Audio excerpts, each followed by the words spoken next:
A graça e a paz do Senhor Jesus Cristo. Meus irmãos, minhas irmãs, nós estamos mais uma vez no final de ano, nesta feita do ano de 2019. E é claro que nesses finais de ano, normalmente as pessoas são acometidas desses sentimentos de reflexão sobre as suas vidas. Ou seja, o que eu fiz, o que eu deixei de fazer, o que eu fiz certo, o que eu fiz de errado e o que eu devo fazer mesmo no próximo ano.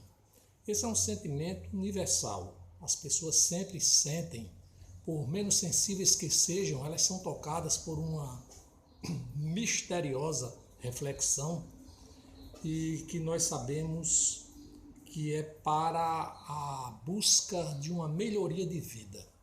Agora importa pensar que melhoria é essa? É em lado material ou em lado espiritual, ou que realmente podemos compreender sobre isso. E aqui vem minha contribuição neste final de ano, uma modesta contribuição. E aqui dizendo que as pessoas não devem seguir aquilo que eu digo, não devem copiar, cada um vai fazer de acordo com o seu coração, com a sua vontade, mas principalmente com aquilo que vem do Senhor, porque eu creio em Jesus Cristo e a base da minha vida é Jesus. Então eu queria começar aqui nessa reflexão falando sobre uma frase que não é uma frase clichê, mas é uma frase do sobrenatural de Deus, porque emana da Bíblia, do livro santo, e todas as nossas reflexões hoje têm a ver com a palavra do Senhor. Então veja bem, a Bíblia em Romanos 3, 23 diz: todos pecaram e carecem da glória de Deus. Então todos somos pecadores.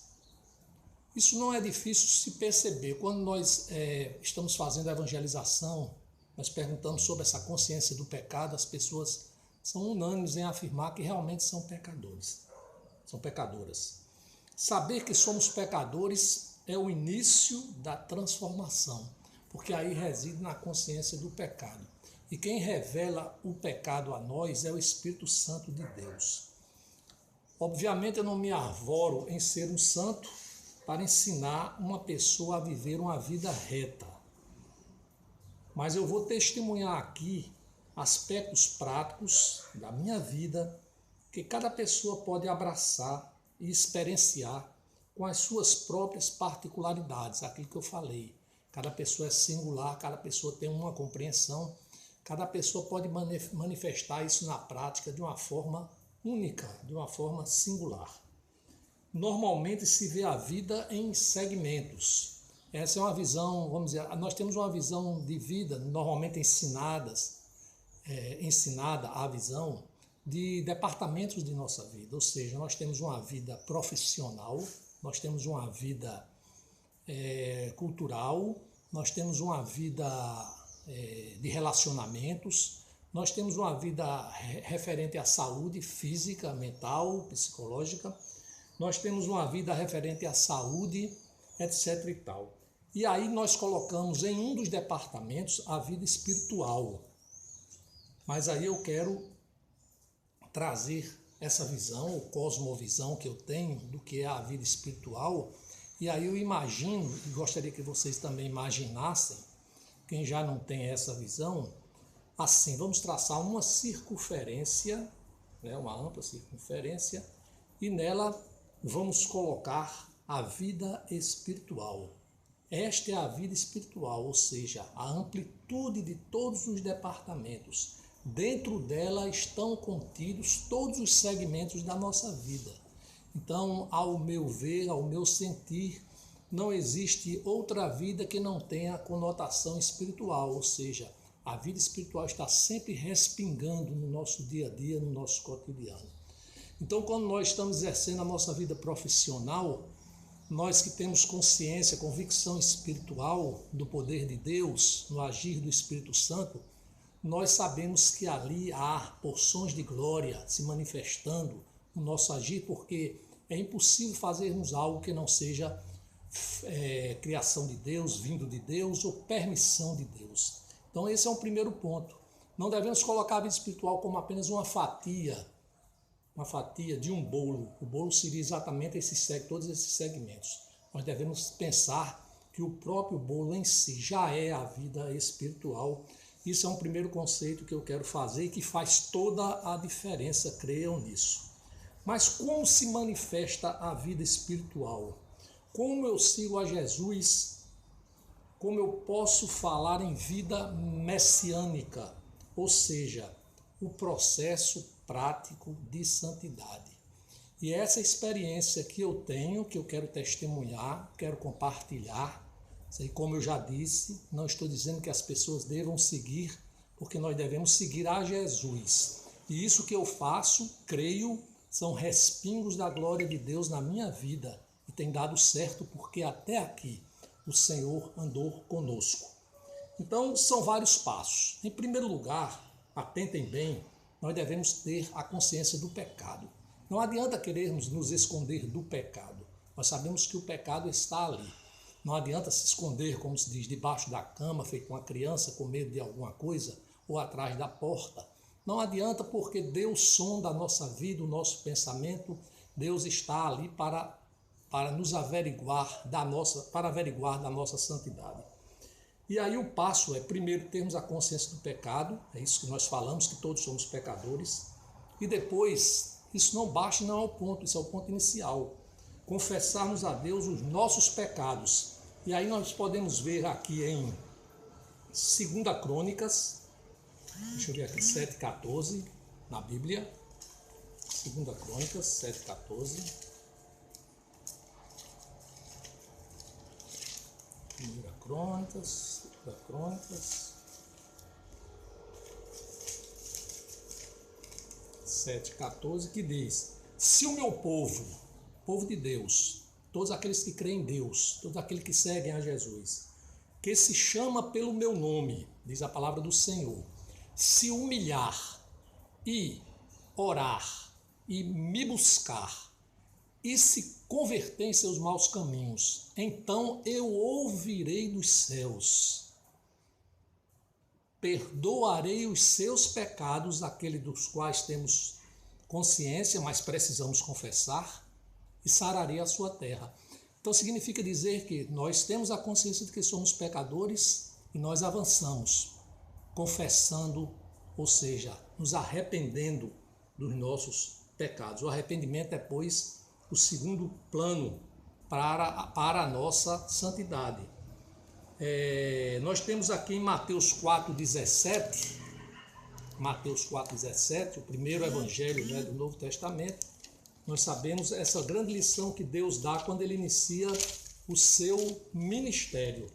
4,17, ele diz aí: daí por diante passou Jesus a pregar e a dizer: arrependei-vos, porque está próximo o reino dos céus. Naquele instante, o reino dos céus se inicia na terra.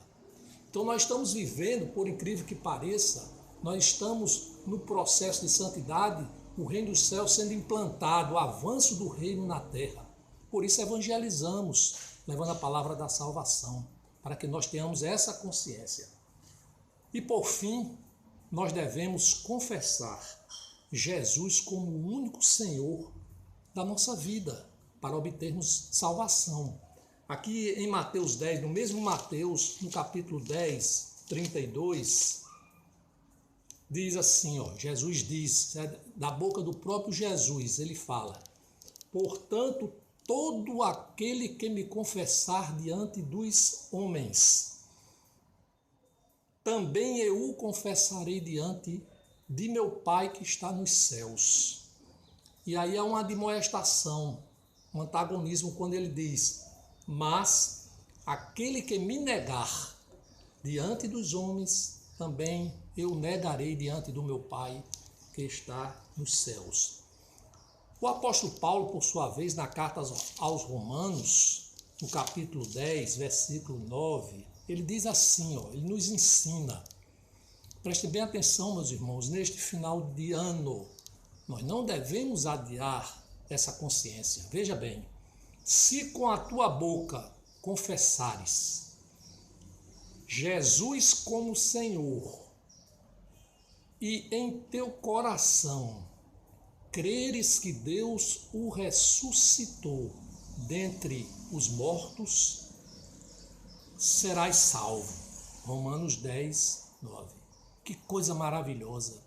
Isso é algo lindo, é algo assim inimaginável para nós humanos que somos pecadores e que temos uma mente extremamente limitada. Nós seremos salvos se confessarmos Jesus como o único Senhor. Aí vem aquela pergunta na reflexão que podemos fazer. Qual é o seu Senhor? É o seu time de futebol? O seu Senhor é o seu trabalho, o seu emprego?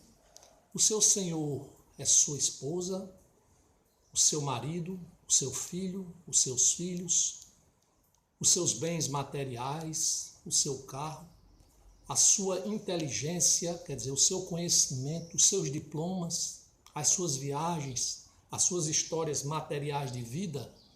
Esses são os seus senhores, mas Jesus quer te dizer, neste final de ano, aleluia, Senhor, glória a ti. O Senhor é Jesus. Ele que nos livra de todo o mal. Não só o mal perceptivo humano, mas o mal das dimensões celestiais, onde habita, certo? Para fazer o mal, para nos devorar, para fazer com que nossas famílias sejam destruídas, para que nós não sigamos ao Senhor, mas nós temos ao Senhor. E quem tem ao Senhor, o que importa ao mundo. Então Jesus também nos ensina lá, se você ama o mundo, não ama a Deus, não ama o Pai. Claro que esse mundo que ele fala, isso não tem nenhum paradoxo com o mandamento de amar aos outros como a si mesmo, ou amar a Deus primeiro sobre todas as coisas. Muito pelo contrário, isso justifica esse mandamento. Porque quando nós não amamos o mundo pérfido, o mundo caótico, o mundo que nos traz inclinações para a malignidade, sim, aí é que nós estamos errados. De modo que se fizermos isso que eu falei, ou seja, consciência do pecado, arrependimento e confissão a Jesus como Senhor, único da nossa vida, e constrangidos pelo amor de Deus, obtemos o perdão dos pecados. A passagem na Bíblia que diz que Deus coloca no mar do esquecimento aquele que pede o perdão, aquele que se confessa verdadeiramente.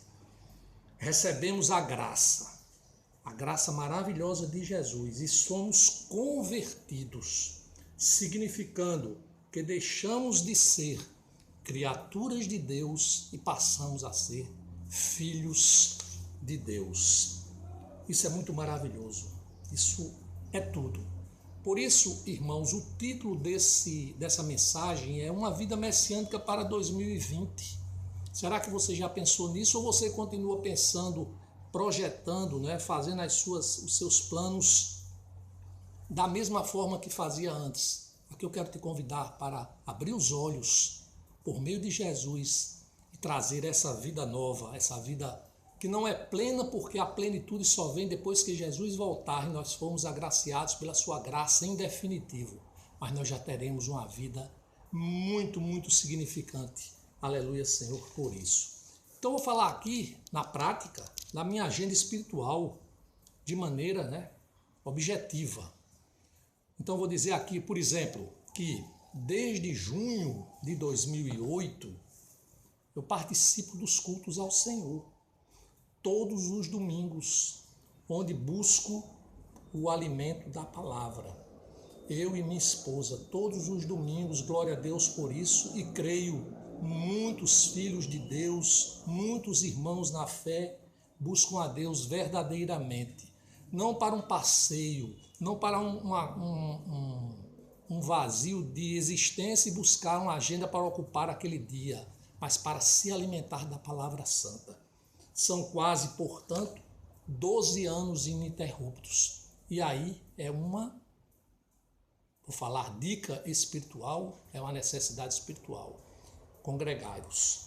Então, congregar. Hebreus, o livro de Hebreus, deixa-me ver aqui, Hebreus, capítulo 10, 25, toda essa contribuição espiritual, obviamente, a evidência vem da palavra de Deus. Aqui não é criação do evangelista, não é criação deste humano pecador. Aqui diz 10, Hebreus 10, versículo 25. Aprendam comigo. Ou seja, nós aprendamos com Deus. Não deixemos de congregar-nos, como é costume de alguns. Antes, façamos admoestações, e tanto mais quanto vedes que o dia se aproxima. Isso é maravilhoso. Então aí a necessidade de nós congregarmos, não é uma necessidade simplesmente de preencher espaços vazios em agenda, muito pelo contrário. É fundamental. E aí nós agradecemos a todos os pastores da nossa igreja e de todas as igrejas que verdadeiramente e fidedignamente pregam o Evangelho Santo. Glória a Deus por isso. Vida longa na terra, mas principalmente a vida com Deus que é eterna, para a glória de Jesus. Segundo ponto que eu quero falar, além do culto, que eu falei agora, o meu batismo e o da minha esposa, que aconteceram em 26 de setembro de 2009, exerceu influência completa em nossa vida, porque ali, para mim, de modo específico, foi onde ocorreu, onde operou a conversão ao Senhor. Isso já seja há mais de 10 anos. E desde o ano de 2010, temos a oportunidade de lermos todos os dias, sem exceção, o devocional Pão Diário. Eu quero mostrar aqui aos irmãos, veja bem, isso aqui, estão vendo aqui? Aqui são 10 volumes desse devocional Pão Diário. Não estou fazendo propaganda do Pão Diário em si. Eu quero fazer aqui a menção da mudança de vida do que traz espiritualmente ao nosso coração e ao nosso conduzimento.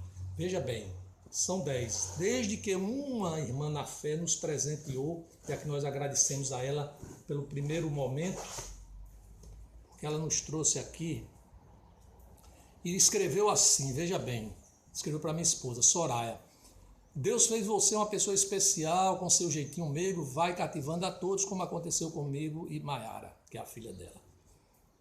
Que o Senhor continue lhe abençoando e a toda a sua família, firmando seus pés no seu caminho. Beijos, Maiara e Fátima, em 17 de 2 de 2010. E aí nós começamos a trilhar nessa leitura que todos os dias pela manhã eu faço para minha esposa. Então, o que é importante do devocional ou da devocional? O importante aqui não é o livro em si, mas é a palavra de Deus que é entendida, compreendida. Então, o livro, o devocional, ele traz sempre a leitura bíblica. Então, ele, por exemplo, a primeira aqui tem Isaías 61, 2. Nós lemos a passagem da Bíblia, nós nos afeiçoamos àquela palavra, nós buscamos compreensão. E aí depois tem um texto que traz, vamos dizer, ao cotidiano, os exemplos do cotidiano, que nós não podemos nos desvencilharmos do mundo, no sentido de que nós vivemos, nós estamos numa vida efêmera, mas vivemos. Então aqui traz um exemplo e depois há uma conclusão, e quando nós terminamos todos os dias a leitura do pão diário, claro, a evidência, nós oramos. Então vejam, irmãos, que não seja visto isso como algo para nos orgulharmos no sentido bem humano, de que já lemos mais de 350 páginas. Porque em 10 anos, 365 vezes 10, assim numa conta, fora o ano bissexto, que por sinal esse ano 2020, para quem não sabe, é um ano bissexto, ou seja, o fevereiro vai ter 29 dias, que de 4 em 4 anos, o ano passa a ter cerca de 366 dias ao todo. Então veja bem, mas aí, sobre isso, sobre a devocional, nós lemos aqui Josué 1:8. Olha que coisa linda. Josué 1:8, o livro de Josué 1:8, que diz assim: qual a importância de lermos esse pão diário? Aqui está. Na realidade, nós lemos a Bíblia, a palavra de Deus. Diz assim, Josué 8, estava em Juízes, não é Juízes.